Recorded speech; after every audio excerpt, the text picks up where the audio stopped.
Good morning, everyone. So I, Samaresh Palroy, the coordinator of this eFDP and assistant professor, Department of Pharmacology, School of Pharmacy, PP Savani University. So I welcome again day 4, the national level online e-development program for all the colleagues, my dear colleagues, on the topic of optimizing pharmaceutical innovation, ethical uses of AI for research, writing, and publication and patent. So today we are very much blessed to have our well-known guest, Dr. Javed Ali sir. So he is very known to us and having a very good reputation in pharmacy field. So to introduce him, I like to invite our beloved principal, Dr. Bhavesh Akbari sir, to introduce our today's guest, Dr. Javed Ali sir. So over to you, sir. Okay, thank you, Professor Samresh. Am I audible? Yes, loud and clear. Okay. First of all, a very warm good morning to Professor Javed Ali sir, dear Good all morning. fellow faculty participant across the nation, coordinator, and the entire team of School of Pharmacy, P Savani University. Now it's my pleasure to invite our today's esteemed speaker. It is an honor to introduce our professor, Dr. Javed Ali sir. He is a distinguished scholar and eminent leader in pharmaceutical education and research. Professor Ali is the head of the Department of Pharmaceutics and leads the Intellectual Property Management Cell at Jamia Hamdard University, New Delhi. He is a gold medalist in both B.Pharm as well as in the Master of Pharmacy.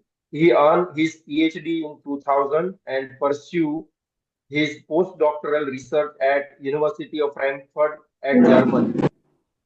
With the career spanning over more than 20 years of experience, Professor Ali has made remarkable contribution to teaching, mentoring, and research. His pioneering work in drug delivery system, particularly in improving oral bioavailability, brain-targeted therapeutics, and nanoparticle systems for the phytoconstituents. He has earned him recognition on a global scale. He has guided 96 MPharm students for their research dissertation work and 52 PhD scholar for his research dissertation. And currently, Sir is mentoring 8 PhD students. Professor Ali's accolades are numerous and received the various prestigious awards like National Technical Teachers in 2022 by AICT, INSA INSA Teachers Award in 2018, and the American Association of Indian Pharmaceutical Scientists Distinguished Educator and Research Award in the year of 2007.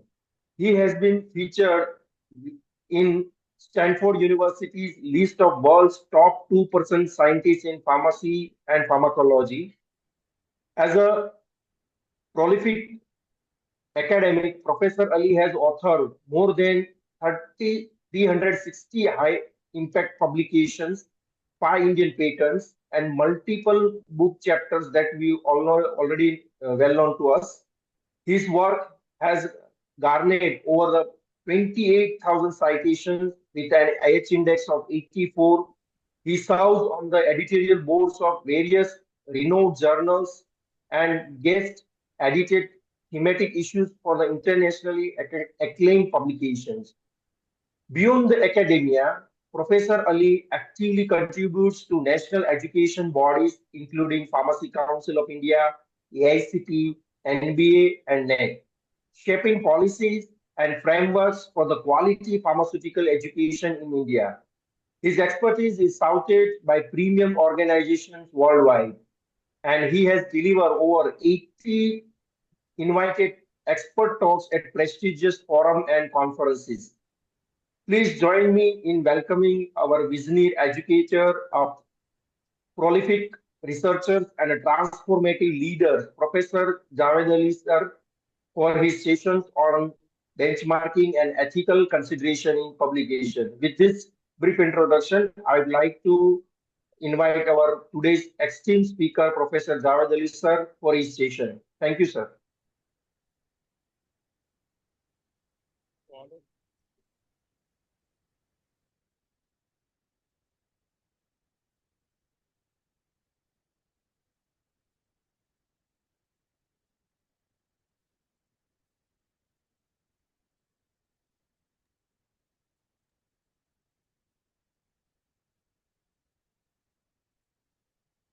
Thank you, Bhavesh Akbari sir. So now I'd like to invite Dr. Javed Ali sir. Kindly please share your slide and you can start the session. Hello. Yes, sir. The sound is very low.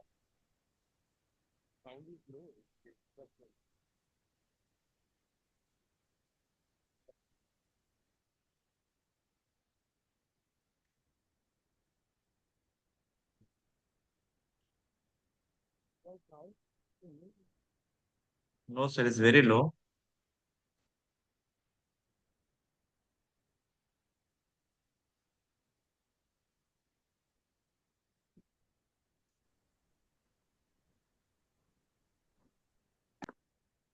In the background.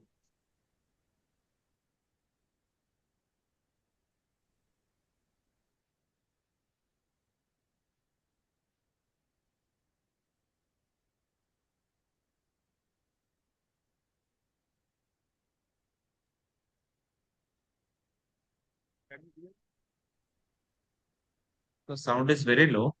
Can't hear.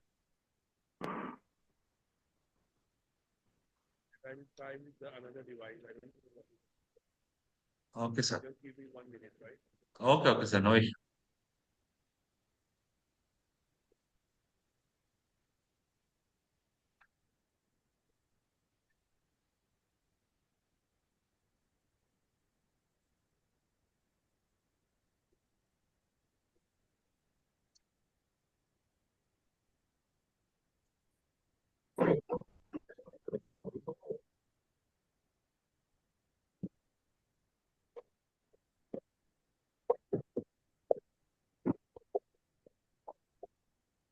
Just give me 2 minutes, right? Just give me 2 minutes, right? Just give me 2 minutes, right? Just give me 2 minutes, right? Yes, sir. Now its voice is okay. Perfectly fine. Got it, okay, pretty fine. Got it, okay. But some echo is coming. Still ego is coming. Now it's okay. Now it's okay. So I have logged into with 2 devices, one for sharing my PPT, and I can think you can hear me. So Yes. good morning to all of you. Good morning to all of you. And at the outset, I would like to thank Dr. Bhavesh Akbari, the principal of School of Pharmacy, P Savani University, right, as the organizer, and also introducing me to the audience. I'm also thankful to Mr. Samresh Pal Roy, who has invited me for interacting with you all. I think voice is okay now.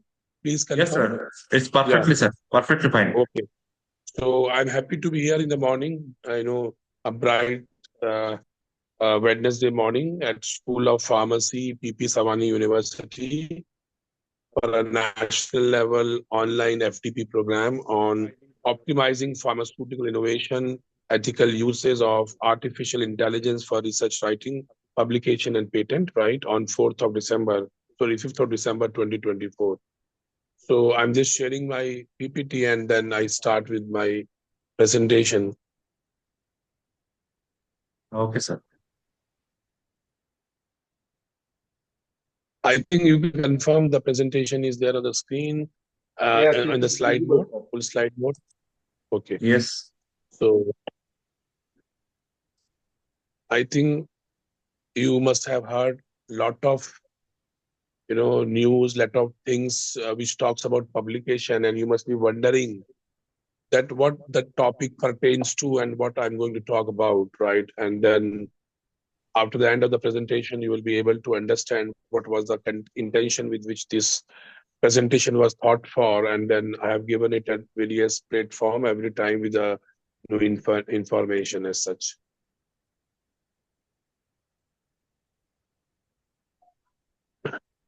So in this presentation, I'm going to talk about that so that the learners will able to understand what the performance indicators are. We all talk about the performance indicator in terms of the quantity as such, how many publications and what, but what are the actual performance indicators which talks about what a publication should look like and what are the benchmarking marks for the publication in terms of databases and the research matrices as such, right?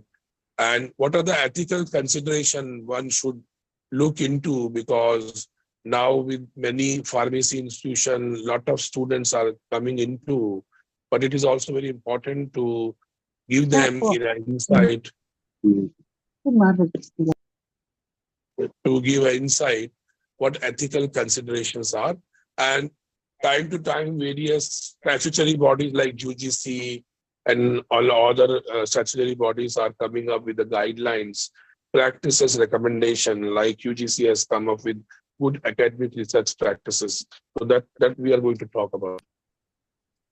Now here, I started with the presentation. When I am taking the presentation mode, I would like to ask the components of performance indicator for research publications, and then I get about 20, 30 words which couple together to indicate performance indicator. But when we talk of research publication, the performance indicator, it pertains to research is to see what everybody else has seen and to think what nobody else has thought. So always we see in the PS paper, there is always advancement of experimental technologies and things like that. And it is going and improving day by day.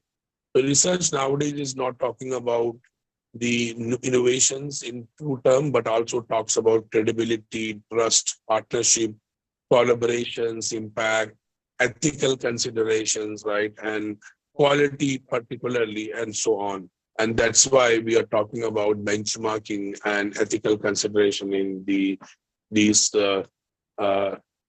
publications as such.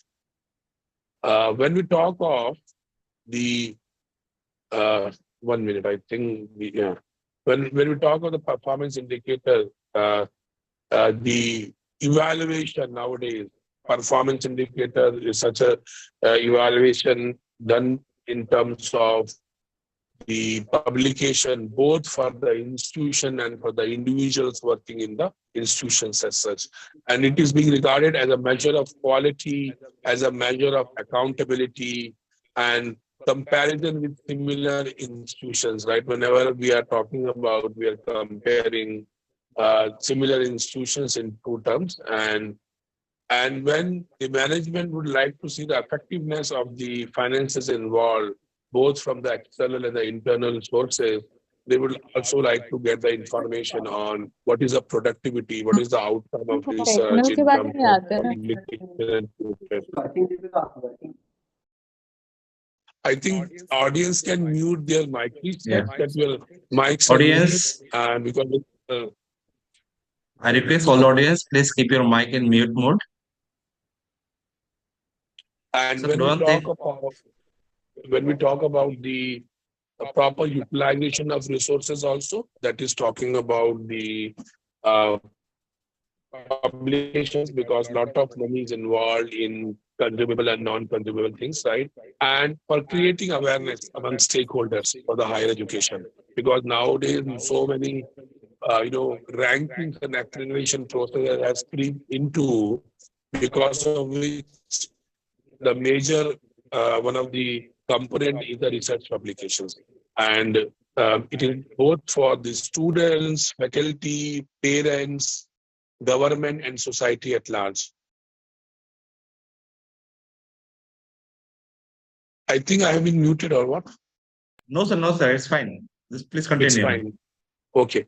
So when we talk of the why we want to publish, first of all, because it is a rat race or what is, right? But in true sense, it is a scientific newspaper. A publication is a scientific newspaper which is taking into consideration as a product of your research, what you have done. And the purpose is that it allows others to replicate and to extend similarly, right? So if somebody is working in some area, is able to replicate the data which you have done, number one. And number two, extending with more type of innovation and new type set of experiment with a good, more productive outcome as such. As mentioned already, it is a scientific newspaper and accordingly communication for other scientists also. भी आज तो sir entertain नहीं करेंगे. Sorry, sir, I there are think some disturbance.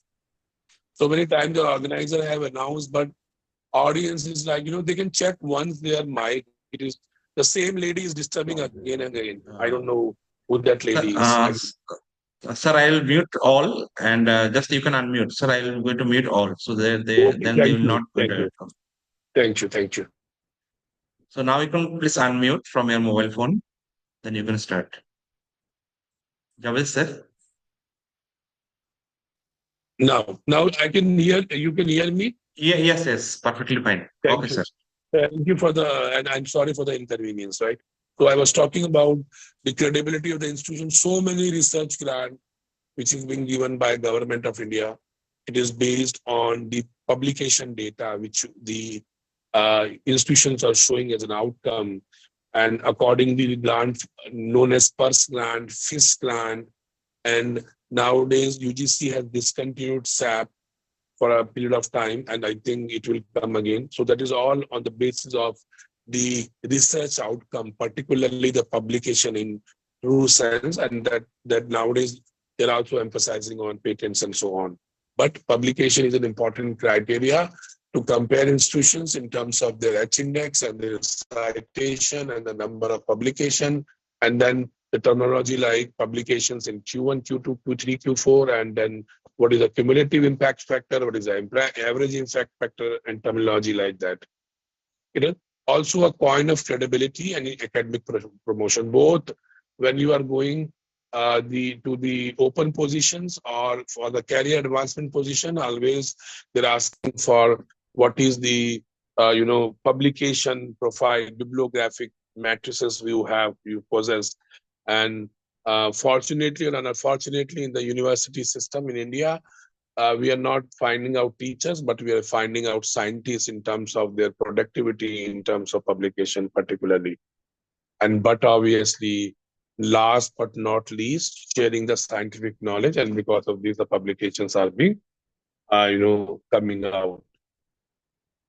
Publication is a very important part in ranking system, not only in academic ranking of world universities, Times Higher Education World University Rankings, QS University Ranking, QS Asian University Rankings, Young University Ranking, and the India Today Ranking. So the emphasis is that publication is not only the criteria, there are many criteria in different types of ranking, but publications outcome also plays an important part ranking system in all types of rankings as such. NRF, very well known, started in 2016. It has a research and professional practices component, and it talks about the combined matrices for publication, matrices for quality of publications, and then they are talking about in research, IPR, and the projects also. And they are not taking from the institutions, they are calculating through a primary data provided by the third-party sources, that is Scopus, and accordingly they are doing it. And then they try to come up with a combined matrices for publication, weighting them together, finding out the total number of faculty member, calculating, and then coming up with a value which represents the research component, particularly the publication in true sense. National Board of Accreditation also are talking about in their accreditation process in academic research, and they possess marks, give marks for publication in refereed or size citation index journal. Their citations, what type of citation the institution has got, and so on. So important in the National Board of Accreditation also. And a present manual talks about in the criteria 3 for NAC, right? NAC assessment, criteria 3, research, innovations, and extension, which also has a primary component of publications profile in true sense as such. And if you can see criteria 3 here, they talk about number of research papers per teacher in the journal, and then they just make calculation for the 5-year data and then come up with a value which carries some marks. Accordingly, talking about reviews and book chapters and so on, then talking about bibliometric matrices in terms of Scopus and Web of Science, PubMed, and Indian Citation Index. So they have a outsourced party which do DVV, data validation and verifications, and they provide the data for Scopus, Web of Science, PubMed, share with the institutions, and then take a feedback. If there's no matching, the institution always write to them to make a correction for that. And accordingly, talking about the H index also, particularly in the university system, what is the H index of the university and so on. Now in NAC reforms 2024 also, where everybody is talking about binary accreditation framework.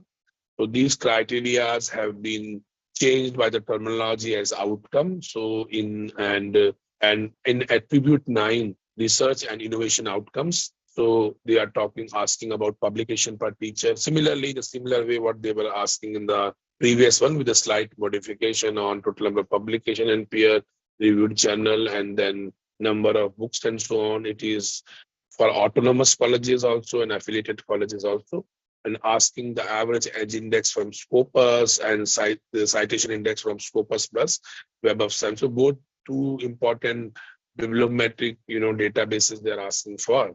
And accordingly, so far I have talked about that the publication playing a very important part and parcel in not only in the individual promotion but the institutional promotion, and both promotions go hand in hand. The institution take a higher height, and accordingly the faculty members, they also get a higher heights, and then it's a symbiotic system as such. So when we are doing all this, so it is the primary responsibility of the teachers as an important stakeholder to choose the appropriate journal so that the outcome is better. So it is very easy to publish nowadays. So many 10,000, 20,000, 30,000 journals are there. You have a UGC care list. There are level 1 and level 2 different types. So the opportunities are ample, but they should be judiciously being selected so that the outcome is better. So journals, they are basically being classified into two major categories of index journals and a non-index journal. And a journal which is listed in electronic databases like PubMed, and which is not indexed in any of the databases, then it is a non-index journal. And I think teachers are aware that even in their appraisal forms and in the UGC API score sheets, they have a different marking for index and non-index journal as such. When we talk of databases, indexation is a reflection of a quality, and index journals are considered to be of higher scientific quality as compared to non-index journal, because normally it is said that index journals, they generally adopt a very fair mechanism of reviewing process, and then the quality which is built up in the paper is being utilized by the science community in particular. And indexation services like PubMed. In addition to that, we have Medline, we have like Scopus, Embase, EBSCO, there are some African databases as well, and then OpenGate and so on. So you can understand the databases of importance in cases of indexation of the journal. Journals are also being categorized as a refereed and a non-refereed. The refereed journal is being termed as one that is blind reviewed and has two external reviewers, right? And a non-refereed publication is anything that has been published anywhere without peer review. There are journals, you submit the paper today and tomorrow they will send you a galley proof to check it, and third day it will come out and they will charge a nominal fee for that, right? So many Indian journals are like a non-refereed one. But refereed one, there are very good Indian journal and international journals which follows blind review technique. The level of blindness is to that level that the manuscript has no title page. In some of the journals, they say the title page should be separate from the main manuscript text as such, so that the reviewer is not able to identify from which institution, from which group of authors the publication has added into. So that is the level of transparency they are keeping in. Now, when we talk of importance of refereed journal or refereed articles as such, since they are blind review, with the use of external reviewer, the criteria of objectivity and of knowledge, that is a basic criteria because of which the blind review is done. And judgment is on merit rather than on the reputation or influence of the author. So on the basis of merit, only the reputation or the influence of the author is not affecting the review process. The authors are not known to the reviewer, and the reviewers are not known to the authors. The other type of journals are nowadays open access journal, but there are a lot of predatory journals which are also coming under the umbrella of open access journal. And this is basically to promote articles so that they get better citation, better utilization by the peers who are working in the area. They are free, unrestricted online access to research output in terms of journals and books. And this content is open to all with no access fee. The person who is going to get published, he is paying the fee, but not the user is paying the fee. So the time has changed now. And in this open access journal, basically, they have come up with a DOAG, it is Directory of Open Access Journal. So whenever you are putting your article in an open access journal, you can always check the status in a DOAG directory, that what is the status and whether it is an authentic one or not. In the same line, predatory journals are also flourishing, and particularly in open access form, and they actively ask researcher for manuscript. Though I am a very regular, frequent writer, but daily I am getting 10 to 15 mail from these journals to send my article to them or write a commentary for them or write an editorial for them so that they show that they exist. They have no peer review system and there's no true editorial board. So whenever you are visiting their site, right, always they will say that it is in under construction. The pediatric general site will say that the editorial board is under construction, and they publish very mediocre or even worthless papers. And they also ask for huge publication charges as such. So in order to authenticate them, uh, Cabell has come up with a Cabell's list, which is giving a list of predatory journals. So this list can also be referred if you are not sure about the journal, what is the state of the journal. So think first. Think first. You have to check and then submit. So think what all type of experimentation you have done, whether it is of a high level. So always just try to approach to a journal which are of a high impact factor, good audience, good, type of editorial board and so on, and then check their status and then submit. So that is one of the suggestion for when you are doing the journals and all. Now, in order to evaluate impactful research, impact evaluation or ranking is debatable, right? So there is a lot of agencies which are discouraging the assessment of publication through impact factor. I'm getting so many, I'm in the international review of so many organizations and like European Union and then US, Czech Republic, Poland, a number of their French, Science Congress and so on. So they say that there is a remark for the reviewer that the assessment of the publication of the project, applicant should not be on the basis of the impact factor, but on the basis of the true scientific component of the publication. So they are discouraging it. So it is also very debatable. That's why I said that impact evaluation ranking is debatable, and accordingly it is done. But in Indian scenario, they are being accepted. Most of the accreditation bodies and agencies are promoting Scopus and Web of Science because they want data from their databases, and that can only be obtained when you have a subscription for that.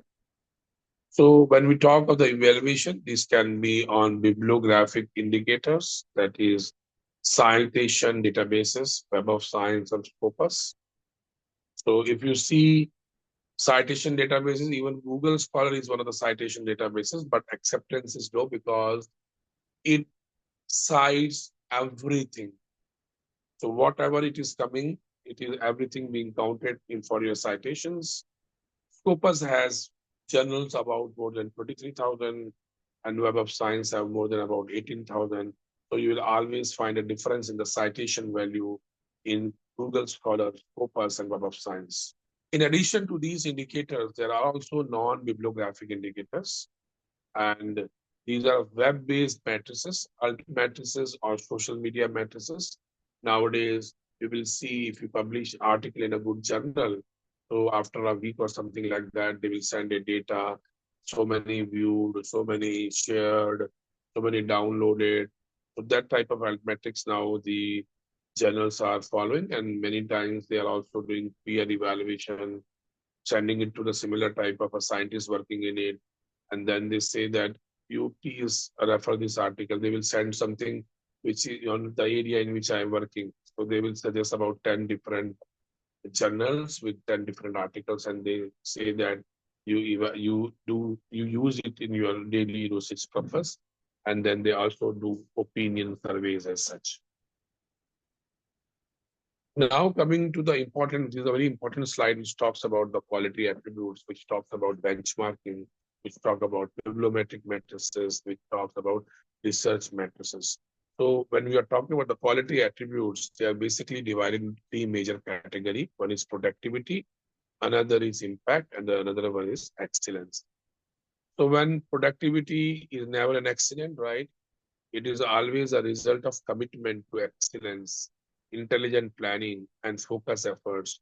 So the teachers who have been working for past so many years, they have produced it with a commitment, with an excellence, with a very focused effort.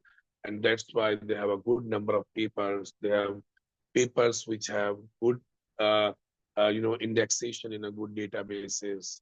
And they also have publication with good impact factor as such. So when you are talking about productivity, how many papers, how many of these papers are in index journal, and among these papers, how many have a impact factor? So that talks about the productivity. And when we talk about the impact, what impact your research has done in the society, so that impact can be always through citations and only. When you bring research quotations, paraphrasing, statistics into your paper, you must give credit to the sources and its author. And giving a credit to a source is called as citing a source. And this is being done by various methods, like by numbering, by author name, and so on. So you cite in the text, and you also provide the complete detail of that citation, that cited author group in the list of reference. So in order to understand the impact of a list of publication of a scientist, we would like to identify what are the number of non-cited paper, what are number of citations, what are average number of citations per paper, and how many self-citations. So these top 2% data talks about self-citations also, because uh, uh, it is also debatable whether it is an ethical practice or a non-ethical practice, where the authors are citing their own work in their own paper. So that is being regarded as self-citation. And many a times, even when we send paper for review, the reviewers are also recommending their 10 papers that this need to be cited specifically. They will mention, and you are able to find out who has evaluated your paper by the recommendation which they have made to cite their own papers. The third is a research excellence, and this can always be whether you have distinction, whether you have no distinction, what are your things like that.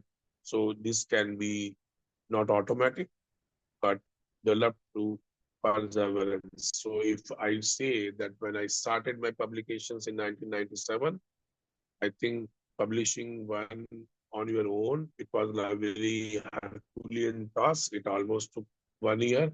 And in those times, there was no uploading and all. You used to get it typed, 3 sets to be sent by post to the journal office, and then they will do all those reviews. They will send the review also by post to the authors. Author has to correct them, and then answer to the reviewer comment and the revised manuscript in again 3 copies to be sent back to the office. and then they will say, yeah, your paper is accepted, and then it goes to the galley proof. So galley proof will also come through post, and within 24 hours you have to send it by an express speed post, right? So the whole process was taking not more than that time, because even sending by post was always utilizing 2,000 rupees and all those things. So 15-20,000 was a expense for getting a paper published in a good journal like International Journal of Pharmaceutics, or European journals and so on. But now the technology has changed everything. Now there is no money involved in putting the paper, uploading the paper, and then getting it reviewed in different phases.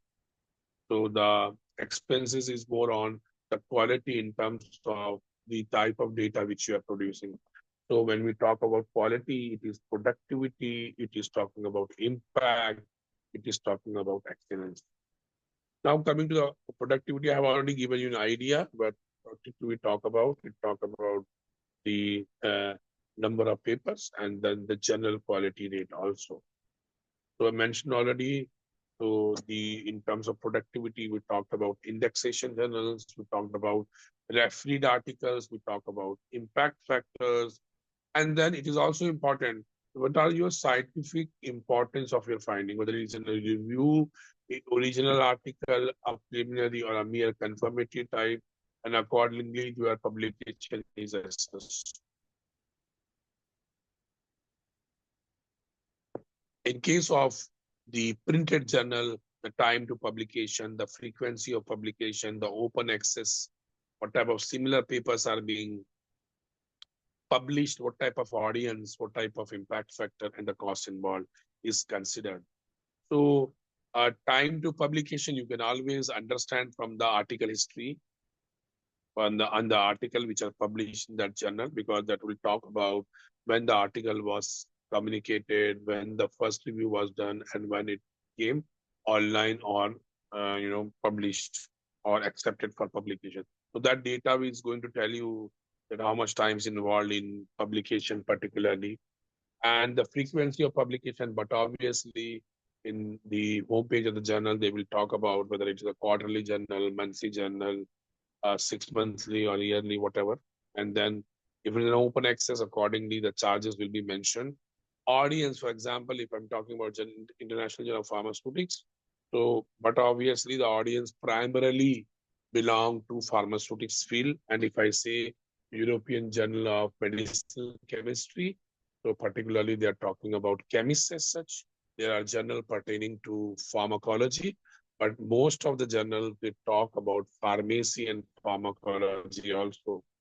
So that is also important. And open access, similarly, that this point is also being considered.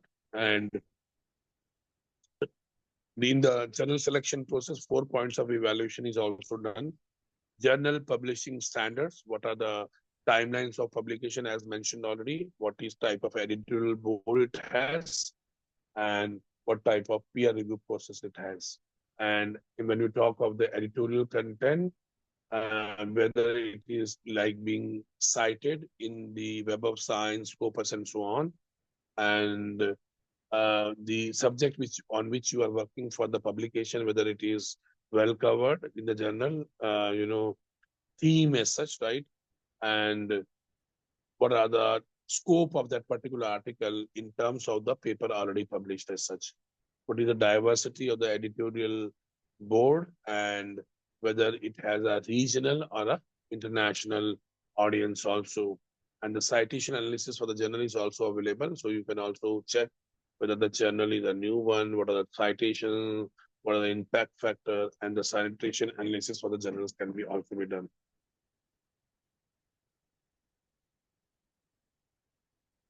So you choose the right journal on the base of the overall approach, subject matter, the quality and importance of the study based on impact factor, and nowadays, but obviously, what is the response time, date of submission, date of acceptance, as mentioned already. By the article history, you can find it out. What are the paid charges, if it is having an open access policy? And then importantly nowadays, the teachers or the scientists are looking into whether the journal is being mentioned in the UGC approved list as such. So this UGC approved list of journal known as UGC Care List, Consortium for Academic and Research Ethics, which talks about the list of journals, and you can always find whether the journal is approved or not from the lab. All Scopus and Web of Science are UGC Care listed, but those who are not UGC or Scopus Care listed, accordingly, these are being considered, right? So in terms of the type of the journal which is there, if it is not cited, then they get it. There is a queue process by which they get it included in the UGC approved list as such. Now coming to the important aspect of productivity is the impact factor, which is calculating the number of articles published and cited, right, divided by the number of citable items. So it is basically collecting data for last 2 years. And suppose this year they will collect the data for 23 and 22. So what is the total number of article published and then the citable item. So article published cited in the index journal and the number of citable items. So number of total citations, for example, 1,000 they are getting for 2 years divided by say 100. So 1,000 divided by 100 will give you 10. So impact factor is 10. So now it is also being considered as a measure of popularity and not quality of a journal. That is also nowadays being considered, and accordingly, and that is also looked into. And I mentioned that many of the things are also not recommending it and doing this. And when we talk of the impact factor that is being given by Journal Citation Report, that is also known as SCI, and this was earlier being published by Thomas Reuters, but now Clavierate Analytics have taken into, and they give in the last week of June or first week of July, it is being announced, and then every time they are giving the impact factor and all. So in order to confuse the audience, the scammers are more intelligent and they are coming up with fake impact factor. And you will always find in many of the journals, particularly pediatric journals, they will talk about global impact factor. They will say journal impact factor. They themselves calculate it. They will do universal impact factor, info-based index, site factor. I will tell you what is, site coming from. And there is another terminology which is being followed by Elsevier Journal. Index Copernicus. These are all fake impact factors, and only impact factor being reported by Clavierate Analytics is being accepted. And this is just to confuse the authors so that, and they will always say very high fake impact factors. Journals are also being represented through SGR and SNP. SGR is the Science Semago Journal Rank, which is a measure of prestige of scholarly journal. So what, for example, I'm working in pharmacognosy and I'm publishing something in Botany Journal, or I am working in, say, pharmaceutics, publishing something in functional foods. So that is talking about the prestige value, right? What type of journal prestige it is having. And the methodology is for number of citation as the source of citation. So citation is okay, but what type of source is coming, whether it is coming from a very low impact factor journal, not from the area and things like that. Even they are having that Q1, Q2, Q3 in biochemistry. The same journal will have a Q2 value in biochemistry and Q1 value in pharmacology and so on. So they cite it on the basis of the citation and from the source from where the citation is originating. The prestige value depends on the field, quality, and reputation of the source journal that site article is published in. And accordingly, they calculate Semago journal rank. The source normalized impact factor is SNP, and this is the ratio of a source average citation count and the citation potential. So actual citation count, and then what the journal is expecting that last year they got by by publishing article in these different areas, they were able to attain this type of citation. And this type also we are going to publish in a similar fashion, or we are going to improve it. That may be a citation potential. So this is an anticipated value. Citation potential is measured as the number of citations that a journal would be expected to receive for its subject field. So that is the step value. So these are all values which by which the journal's quality are being assessed as such. So this is site score, and similarly, I have specifically mentioned about the site factor, just to confuse. Scammers are confusing, right? So site score is a measure of reflecting the yearly average number of citation to recent article published in that journal. And the in 2016 December, LGV has come up with the, instead of JCR impact factor, they are always say site score, and this takes into consideration instead of two the 3 years past values, which is the citation divided by the number of papers.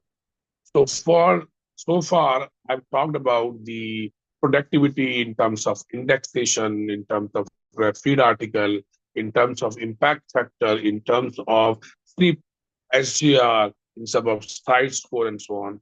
So this all comprises of the productivity and the quality of the journal which you have basically prepared in particular as such, right?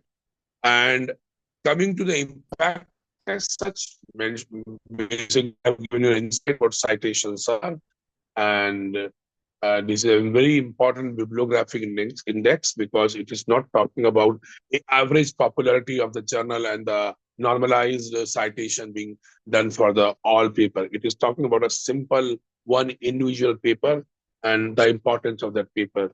An index of citation between publication, allowing the users to easily establish which later documents cite which earlier documents. And as mentioned already, Scopus has more than 23,000 journal, Web of Science has more than 18,000 journal, and Google Scholar has no limits. And you can easily find out the citations in Google Scholar, in Scopus, in Web of Science, and then you can find out the research impact, whether which one are non-cited, what is the number of total citations, what is the average number of citation per paper, and self-citations as well.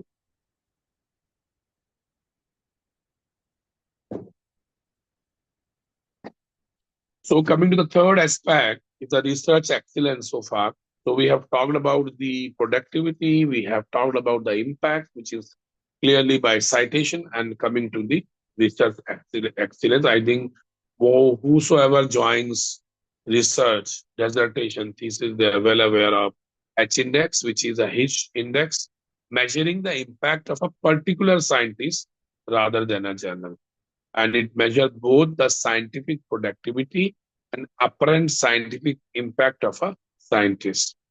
And the irony is that there's some of the papers who are well cited with a good number of citations, so that marking that ranking potential is not there in calculation of H index, defined as the highest number of publication of a scientist that received H or more citation each, while the other publications have not more than H citations each.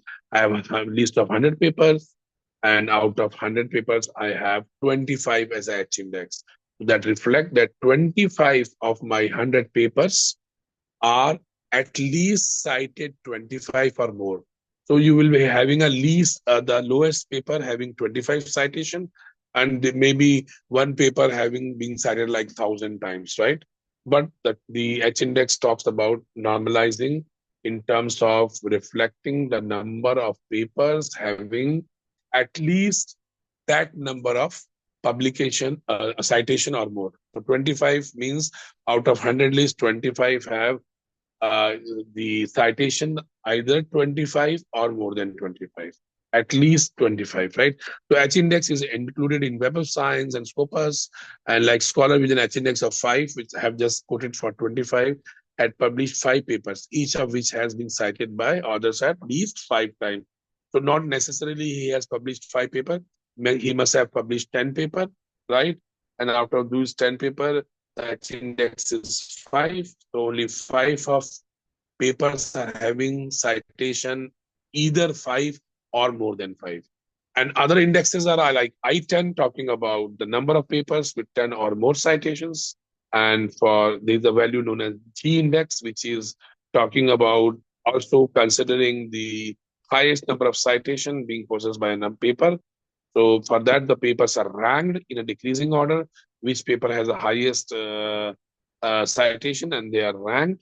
And the biggest number, such as the top G article, receive altogether at least G square citation. This index assists the H index and gives more weight to the highly cited paper.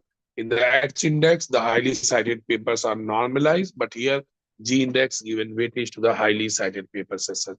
This is just a screenshot which talks about my Google Scholar, this one, just to talk about that how the scientists' bibliographic data is available here. So they give the total number of citations, H index, and the I-10 index as well. So, and then this will reflect this one. So nowadays, in order to verify your credentials, people are going for Google Scholar because you don't need to have a subscription for it. But good institutions are also having Scopus databases, right, where they can also assess in terms of the. So you will always find a slight lower value for H index and number of citation for Scopus, because for Google Scholar all articles are counted, but in Scopus, about 23,000 journals are being included. So those journals, when they are getting my citation, they are reflecting here. Similarly, Web of Science also, about 18,000 and more are there. And then here also the value is something different. Now coming to the, so far we have been talking about bibliography and bibliograph matrices, but nowadays alternative matrices, which are also known as non-bibliomatrices, are coming. And this is to monitor initial influence or attention of our work on various online platforms. It is an evidence of the outreach of the work and serve as a complementary means to traditional citation, as well as allowing authors to highlight multiple examples of scholarly output. So article matrices is allowing user to evaluate both citation impact and level of community engagement, which is known as digital footprints around an article. Nowadays, you will find an article and under the article they will write as like bookmarks or themes, mention, discussion, favorite or likes, recommendation, comments, annotations, reviews, and so on. And these are being maintained by different platforms and tools like Altmetrics, Impact Story, Kudos, Palm Analytics, and so on. So these are this one, and you will always find an Altmetrics, which is also a platform. It is for publisher, it's for institution, and for researcher also, where you can and talk about who's talking about your research, and then they will collect all online platform data. This is one of the reflection where an article published in Nature, how many online attentions, how many tweets the paper has got, how many Facebook pages they have connected with, and how many reflected, how many Google Plus posts, and then how many citation in Web of Science, cross-reference, and the Scopus as such. So far, I have taken you through a journey of benchmarked publications to take a decision on what type of journals to be selected on the basis, and then assessing your publication profile in terms of the productivity, impact, and excellence. But this is all not being, collected and done in a year or so. And I see as a mentor and a supervisor, the generation, the younger generation is coming into, they are more, they are impatient. They want to have an H index. They want to have citation, high values within no time. So that has come up with creating scientific misconduct, and that concern is also of importance and accordingly taken into consideration as such. So when we talk about scientific misconduct in publication, it is fabrication, falsification, or plagiarism issues which are coming into, and they are being reported. Fabrication, but obviously you are not doing anything, but you are creating a fictitious data. And falsification is you have done something, you are not able to get the result, but you are afraid that the negative result is going to impact the outcome. So you manipulate the data in order to come up with a desired outcome. Plagiarism, very well-known term. I think 75% of the audience must be knowing. This is something using someone else's first ideas or results without attribution. You are not attributing it, you are not citing it, and claiming it as your own scientific work as such. This is a pie diagram type which talks about the out of the 331 retracted papers, the majorly one like 139 were from the self-plagiarism, plagiarism from other authors or duplicate publications. And 90 papers out of the 331, which is coming out of the problematic data, falsified data, or data ownership disclosure. Then there are honest error also when the people do their work, they publish it, and when they want to reproduce it, work is not reproducible. So they will write to the journal editor and say that work is not reproducible, and I would like to withdraw my paper.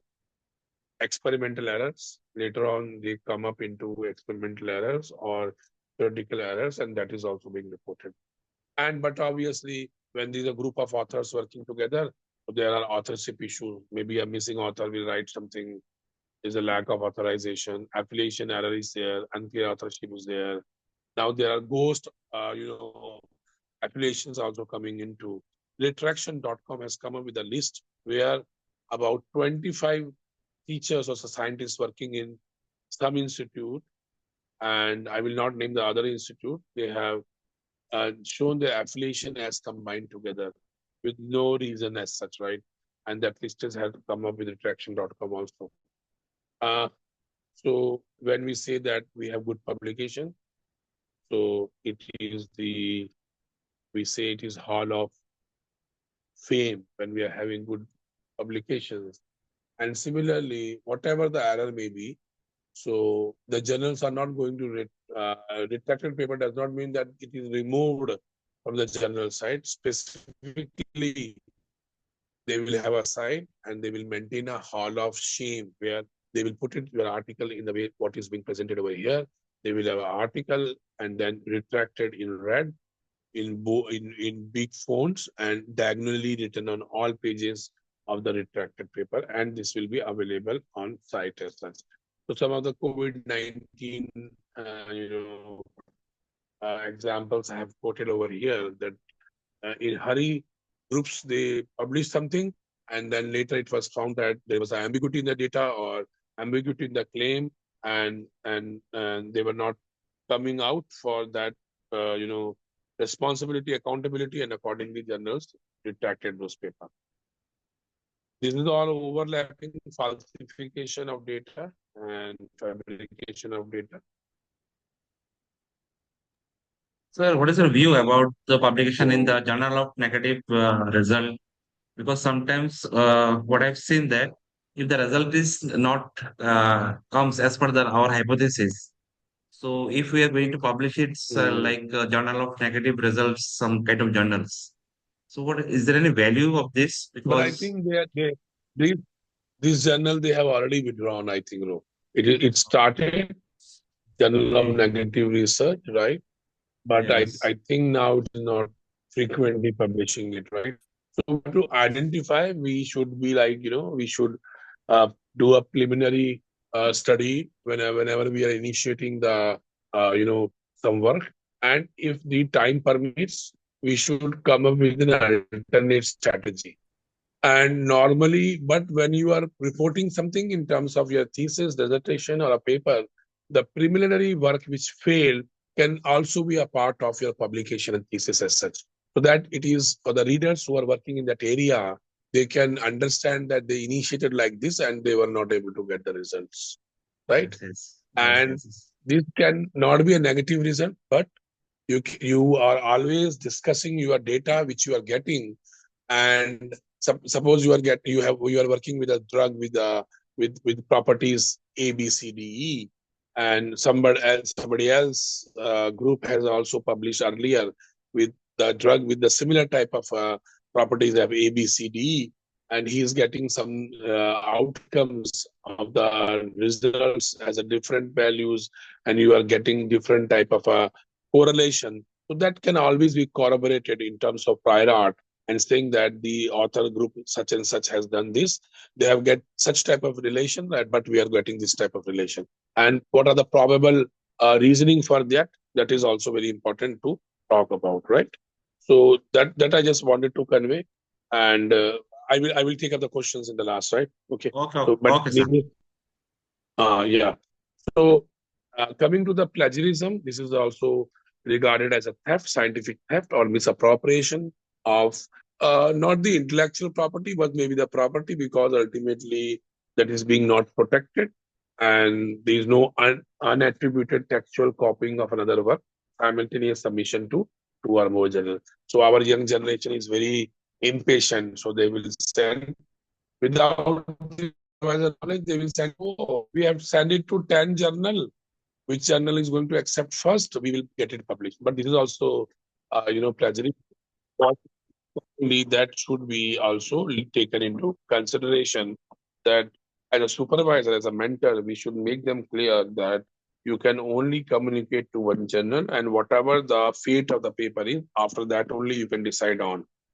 So this is also one of the very frequent plagiarism issue which is coming into. Now journal have started taking that in the covering letter, you have to declare that the paper is only consideration under your journal and it has not been communicated from other journal. So making it clear to everybody. It include unauthorized use of ideas, unique methods obtained by privileged communication such as grant or manuscript review. This is another thing, and uh, this has actually happened.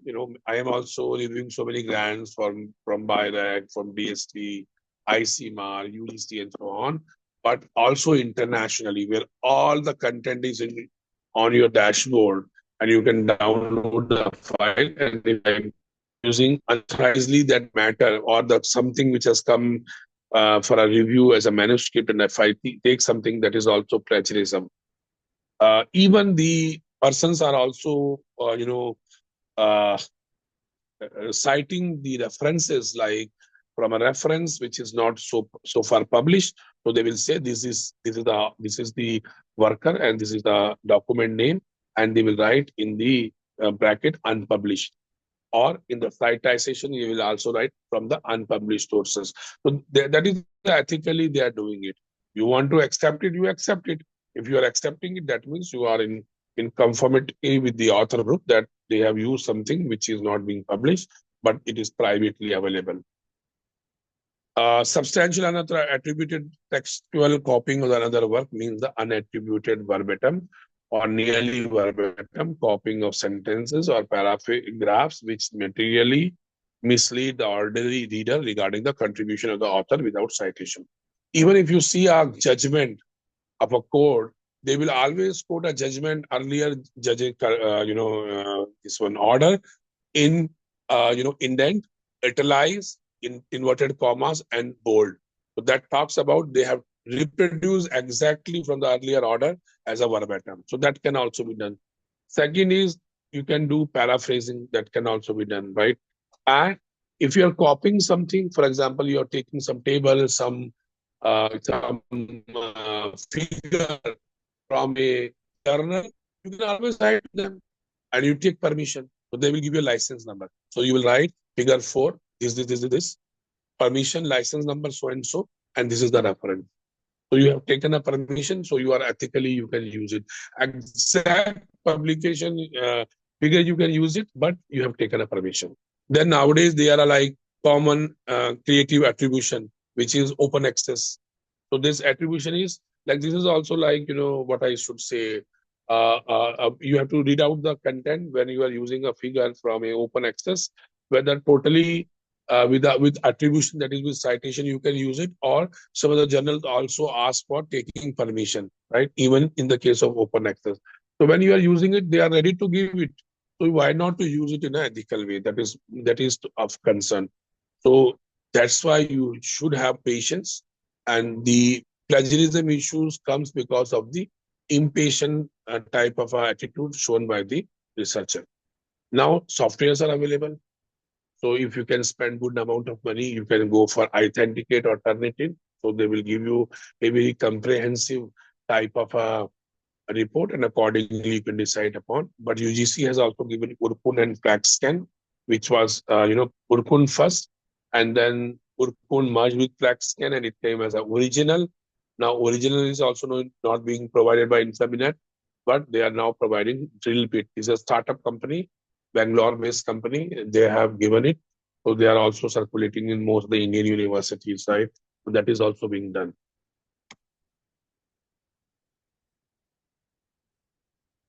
So in case of redundant publication, which is a special type of plagiarism, and it is something equated to duplicate publication, repetitive publication, cooperated material with additional new or unprepared. A part is taken from the earlier publication, a small part is added. And from committee of publication ethics, I got a paper for review, 2 papers for review. And they wanted a report from me that, if you can just go through it and then give your comments. And there was a paper which talks about some formulation of some NSAID, and that was, say, NSID-A. And exactly the second paper was the exact mirror copy of the first paper, where the NSAID-A was replaced by NSAID-B. And interestingly, even the reference list, which was having the name of NSAID-A, which the author has consulted, that has also been, replaced by NSAID-B. The same reference in SAID-A was, replaced by the same reference having NSAID-B. So that was a level of the duplication which was there. So this is identical overlapping, and it is classified as self-plagiarism. Auto-plagiarism, because common practice when we are working in the same area to use a similar type of introduction, cut and paste. So we have to use very meticulously with precaution, and publisher owns the copyright because they send you a copyright form, and then it is not your right to use it, and you have to read the copyright agreement if you are using anything out of the earlier publication. There may be conflict of interest. Some of the study being funded by a pharmaceutical company, and you are doing some studies on that particular product of that company, and then you are not declaring it that the finances were provided by the same company. So that has happened with the Pfizer grant earlier, and the paper was withdrawn because the declaration was not done, and accordingly it was a conflict of interest. University employees who fulfill professional obligations objectively sometimes face an unpleasant but unavoidable situation when a conflict exists between their official responsibilities and their private interest. So this conflict of interest, either individual or institutional, can be real or perceived. Recognizing the potential for conflict of interest is usually easy, but it can be extremely difficult to determine whether conflict actually exists if not fully disclosed. If it has not been disclosed, so whether it is actually existing or not, that should also be assessed by a committee or not. So you have a committee which is known as SCOPE, with a guideline, committee of publication ethics, and there many journals are the member of the SCOPE. This is promoting integrity in research and its publication, and accordingly they are coming up recommendation and various guidelines from time to time. Government of India has also come up with a Gazette notification in 2018, and that is known as UGC, Promotion of Academic Integrity and Prevention of Plagiarism in a Higher Educational Institution, 2018, and that talks about similarity checks to be done, and then they have also categorized the plagiarism as minor, less than 10%, and level 1, 10 to 40%, level 2, 40 to 60%, and level 3, above 60%. So according to these levels, they have also decided the penalties. Now, in order to decide upon the penalties and the level, there are two different types of integrity panel. One is departmental academic integrity panel, where the department recommendation will. But obviously, academic integrity panel, the head of the department is the chairman, and there are some members. And institutional academic integrity panel, the pro-vice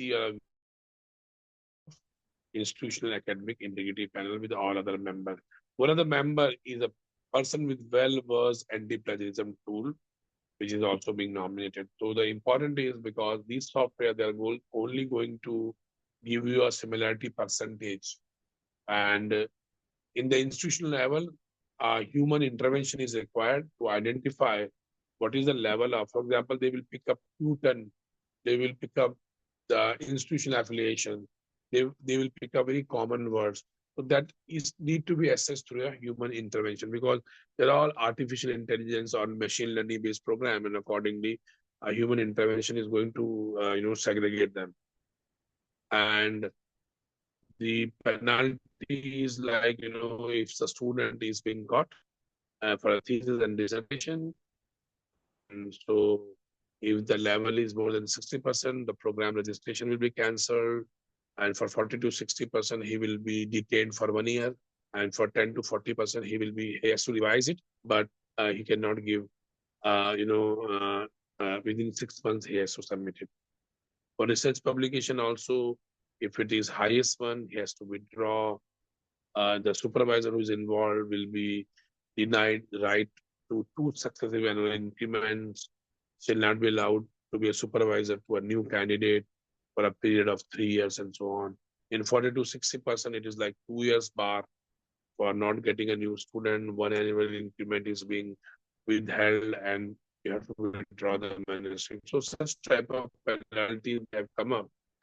And the UGC in September 2020 has also come up with a guidance document on good academic research practices, which talks about the planning. They're talking about research integrity, what type of data research methods to be placed into, what is the possibility of intellectual property being protected, dissemination in terms of publications, what type of right journal, translational research, transparencies, mentoring, and so on.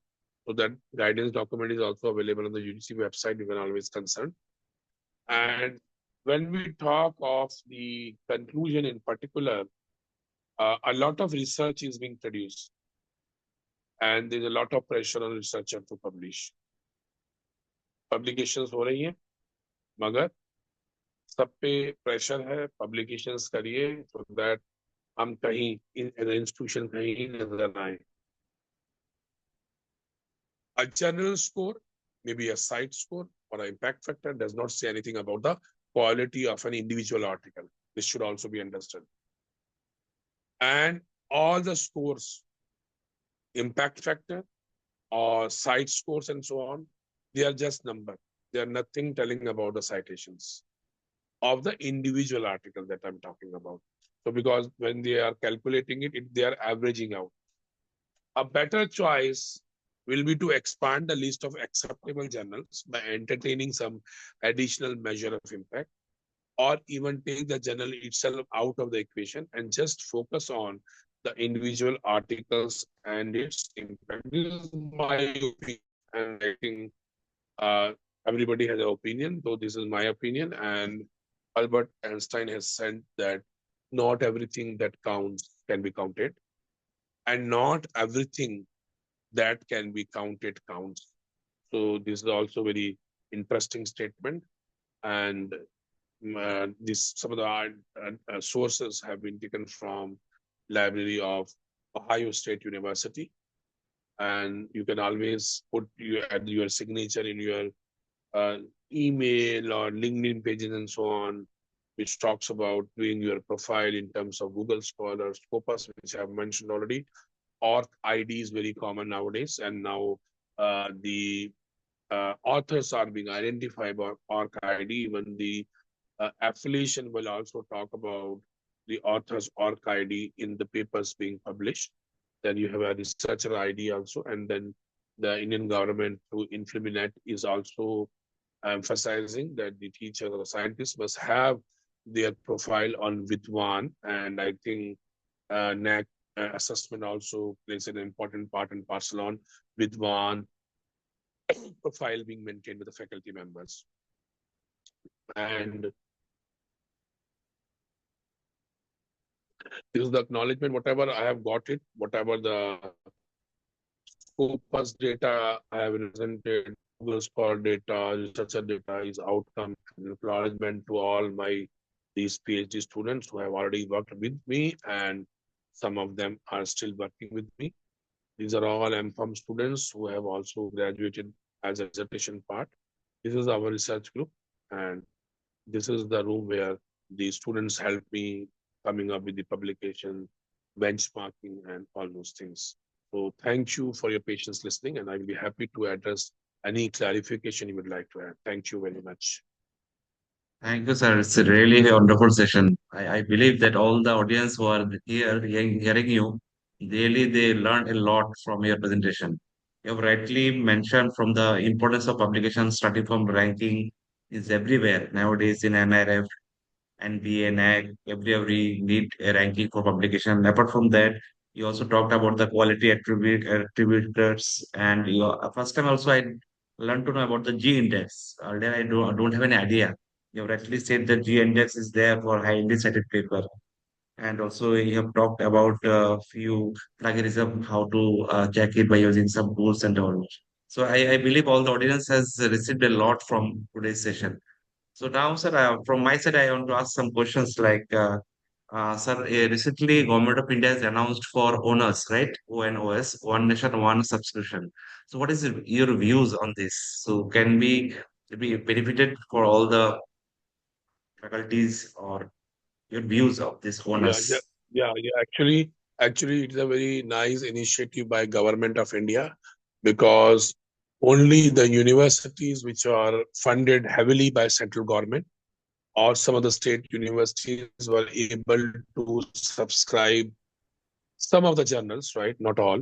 And that was always a demand from the scientific community that why not we can have a larger pool of subscription to be shared by, say, a central pool to be used by central government, but state pool for the state government. But it is a very welcome initiative that the central government has come up with an one nation and one subscription, and time to come the actual outcome we would like to see, that how many journals are being subscribed and how the modalities are being worked out and how institutions are going to utilize it, because always it's uh, you know uh, a constraint because of these open access and things like that. That is also reflecting our research, because when the students are referring to the journals, they always come up with because they don't have an idea, so they always come up with predatory journals or a low quality journals, and accordingly that is also reflected in their planning, in their research plan of work and so on. So I think so there will be enhancement in the quality and the outcome in particular. So we also are very excited to see the outcome after the subscription, and I think students will be benefited. Not only Yes, yes, student, but yes. the stakeholders, the universities will be benefited. Yes, sir. So now I like to ask the participants, you can please unmute who like to ask some questions. We'll quickly take some questions from the audience. Hello, Javed sir. Yeah, yeah. Professor Chandrakant Kokre, Professor of Pharmaceutics from Singadi Institute of Pharmacy, Pune. Mhm. Oh, one or two just points for discussion. Your excellent talk on these publications. Just I want some more clarifications. That is, recently UGC said there is no need of publication for the degree award. And second point is, what is wrong in the self-citation? If you are working on my specific topic, specific drug delivery system, and if you refer my previous papers, why less values given for the self-citation? See, number one, the first part was that UGC is saying that no paper is required for degree purpose, right? Yes, sir. So I think for the past so many years, I have been hearing about it, but from the institution from where the statement originated, still they have not implemented it. It Yes, is sir. always the recommendations of various committees, and they are talking about this should be there, this should not be there. So unless and until it happens, but at the same time, in the ranking accreditation process, the emphasis is more on these types of outcomes, right? Yes, sir. So Yes, sir. even if the UGC is going to implement it, that for degree purpose, there is no need of publication and things like that. I think it is going to overall affect on the accreditations and the rankings as such, because most of the international ranking also do consider publication, innovation, entrepreneurship, startups, culture, and so on. And that is it. And the second part of your question was on the self-citation. Self-citing. So, see, this is an opinion, right? Opinion being created by the scientific community that they say that, for example, we will कहते हैं ना अपने मुंह से मियाँ मिट्ठू बनना, right? This is a very Yes, sir. common statement, Yeah. and this is all opinion based. There is nothing like negative feel on it, but data collects your self citation, and that gives a feel that how many times your paper is being cited by the third party and not by your group. Yes. You are getting my point. So there's give a feel, but nobody is giving a negative marking or something like that. It is only one of the criteria, and how you take it, that is up to you. Yes, sir. Yes, sir. Yeah, that is up to you, Yeah. and that is only a reflection of the things like that. And for example, a student gets 90% in board 12th exam, right? Yes. And he get a C grade. He get a C grade. That reflects that that there are so many candidates. The paper was so easy that about 90% of the students, they were able to attain more than 90 marks, and they were able to get grades of A plus, B plus, and this candidate had got the C. So this is only a matter of the understanding and the opinion on the basis of which you take self-citation on your own. Thank you. Thank you. Yes, sir. Yes, sir. So thank you very much, sir. Thank you, sir. Yeah. Thank you, sir. Now, any other participant who would like to ask questions, you can please unmute and you can ask. Or else you can also write down in your chat box. If anybody want to ask some question, you can also ask, or you can write down in the chat box. Dr. Madhavi, she has asked regarding indexing, please suggest the policy recommendations of institution for Scopus indexing as against other indexing system that institution has no role. Journal has to approach Scopus because Scopus have come up with a guideline, so they have to apply under their specific format as per the what type of editorial board they have, for how many years they have been working, what type of indexation into which they have been, and things like that. So that data is being presented to Scopus, and it is the committee of the Scopus take into whether it is they will take it for indexation or not in their Scopus database. So it is not the institution going into Scopus, but Scopus how it is taking. I think I have cleared it. Please suggest the policy recommendation for Scopus indexing as against the indexing system that you have shared. So it is for citation what Scopus and Web of Science are chosen.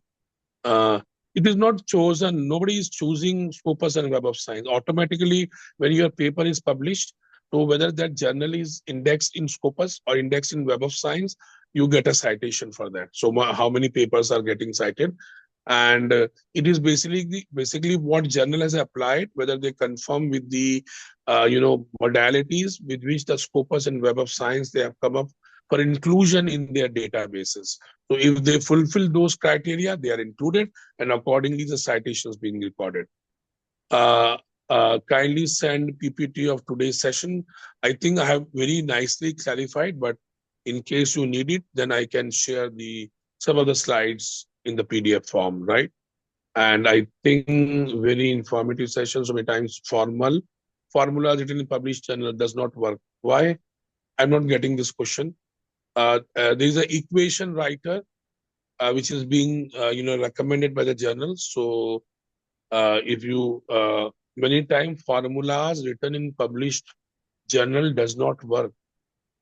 I don't know what if Sija can unmute herself and then clarify what questions she want to ask. I'm not getting the question right. Sir, am I audible? Yeah, Hello? madam, you are audible. Yes, Please. yes. Yeah. So what I wanted to say is, supposingly there is a formula, a tablet formula in a particular journal. Hmm.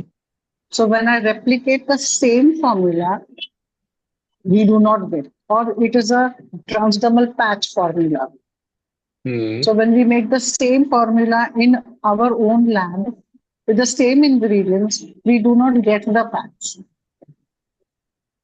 Because So where are we going wrong? no, actually you are not going wrong. The point is maybe I've said that it is integrity, falsification, fabrication. So many things are there. So if you think that if something blunder the paper has made, you can always write to the editor-in-chief that we are working in the area and we have tried these number of time, we are not able to get it, right? Number one. Number two is the claim by the authors will be of the published paper will be that the conditions, what are the conditions? I don't know whether they have mentioned the minute conditions like temperature, what type of drying techniques they have used, or what time period. So they will come up 10 different reasons as such, right? So it is very difficult to comment on this and accordingly to be explored both from the point, if you are aggressive scientist, you are against ethics, then you can write to the journal. Otherwise, you come up with your own formula, which can be Yeah, replicated by others, finally it right? happens that we have to come up with our own formula, but we have to start from Yeah, somewhere. So we refer the yeah. journal. Yeah, that's how we Yeah, start. exactly. So my Correct. recommendation, one of the recommendation is not go for the, I should not say use our Indian journal, but Ah, journals which have a good reputation. And you know which journals are because you are a senior teacher and you must be knowing about good, journal, reputed journal. And accordingly, just try to use their formula and try to bring modification, revisions, and so on, right? Okay, yeah. all the best, Thank madam. you so much, sir. Thank you so much. Many open access scopers are paid journals that too they are asking to pay huge amount. Our research is becoming tedious to publish a paper. So can you provide any insight on it? The only answer to it, improve your research skill, come up with good outcome so that you don't go to open access scopers journal. I have about now I have about 390 publications, right? We have never tried in open access. Only when we are getting invitation from a high impact factor open access, which have a reputation in DOAG directly, then only we are sending. But we are not paying anything to them, and we have never paid to them, right? So it is your skill how you can convince. First, try to establish yourself in the paper which are coming in printed journal, and I think open access journal will surely approach you with a waiver of APC charges involved. If we go for free scopus, we are taking time for publication. Free scopus means no, that is the irony. Na? If you want to have a free something, even if you would like to eat something in langar, you have to wait in line. Then only you will get the langar to eat, right? And accordingly, you have to try somewhere here and there and come with a quality. And that normally is taking time that we are also facing, but we have not, this had not discouraged us to reaching the journals which are not charging fee. We are still trying and trying. I think perseverance is required, commitment is required, focus, effort is required. And I think that is the only way to overcome these type of things, right? And I think then, okay. Can you comment on the need for top? It is only, what I should say, is something which has been popularized like anything. And like Collaborate is coming with a highly cited scientist, a list which talks about top 1% scientists. Maybe someone will come with a top 0.5% scientist. So there's no end to it, right? So there's no end to it. And accordingly, very difficult to comment on it. If our current work is based on our extension of previous work, We have done it because, for example, if we have come up with the in vitro type of optimization, which is a very lengthy optimization, we have published it. And then when we are coming with the reporting of in vivo work, we have always given in the introduction a very brief insight what we have done, what were the parameters, and this is also being already published, and this is the citation. So we have linked it. I think that extension of the previous work which you are doing can always be their part. There's no need to hide it because now in the technology area, you cannot hide it. So just try to be more transparent and tell them, and accordingly, I think you will get a better this one. When we publish, journal is always available in Scopus, and later on, too, the journal is removed from database. Normally, it is not happening in Scopus, but this is very frequently happening is UGC careless. So the best way is when you publish it, take a proof that it was cited on that day, and then you have to fight with the authorities when they're not going to accept your data, that it is whether Scopus listed or not, then you have to fight with them. That is the only way out. No other remedy for that. Can you please provide a list of good journals in which we can publish easily and quickly? There is no easy way. There is no quick way. We are also facing some of the journals in high impact factor. We have communicated. Still, we are in process of second or third revision. So you have to have patience, number one. And good journal productivity, I have already talked about. Indexation, I have talked about. Impact factor, I have talked about. Various types of values, right? So accordingly, you can also think over, and the type and the theme of the journal you can select, right? Thank you. I think I have completed what all is written in the chat box. Thank you for your patience listening, and I hope I have clarified most of the doubts which were raised by the audience. Thank you, sir. Thank you for your enlightening us with your knowledge in this area. So now I think we can stop. If anybody want to ask some question, quickly one or two question I will take. Anyone? Any last one or two question? No, I think it's done. So, sir, thank you again, sir, Javed sir, for accepting our invitation and sharing your insightful views in this area. I think all the audience has learned a lot from today's presentation. So now we are proceed to the certification of our presentation. Just 1 second, sir.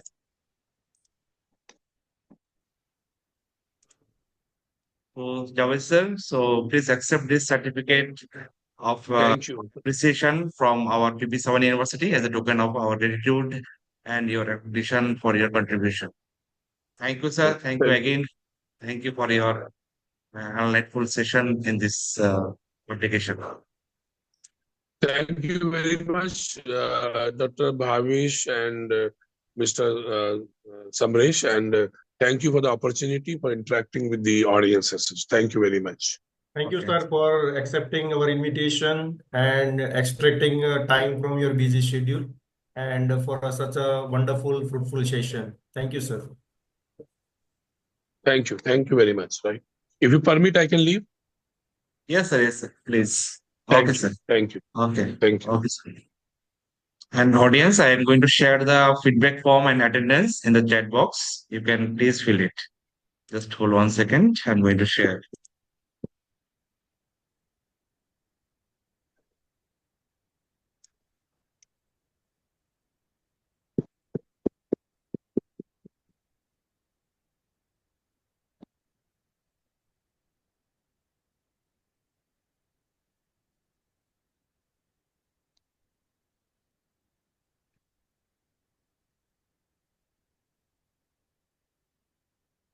To all the audience, you can check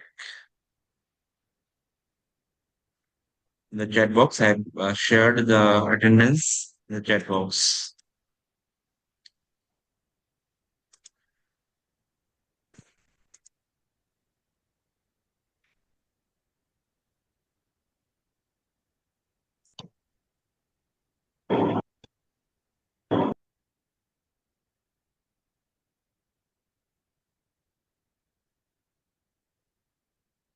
So I repeat, all the audience, kindly please fill the attendance and feedback form, which is already shared in the chat box. And after that, you can leave the session.